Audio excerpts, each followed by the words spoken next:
নমস্কার। কবি শ্রীজাতর লেখা একটি কবিতা, আমাদের বনলতা। বনলতা সেন, তোমাকে আমরা চিনতে পারি না। বাস থেকে নামার উবিরায় হলে তাও চেনা যেত।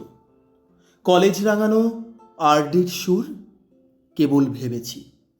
শুনতে চাইলে নতুন মেয়েটি গান শোনাবে তো। নতুন মেয়েটি ভিড়ের মধ্যে উকি মেরে যায়। ট্রাম দেখলেই মনে হয় আমি জীবনানন্দ। কেউ কেউ বেশ কবিতা লিখতে শুরু করেছিল, একটাও তাকে পাঠানো গেল না।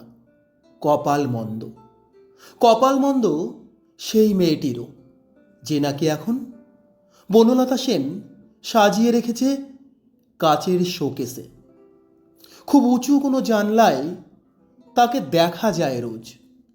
কোন সে শহরে কারা মরে গেল কাকে ভালোবেসে, সে গল্প থাক।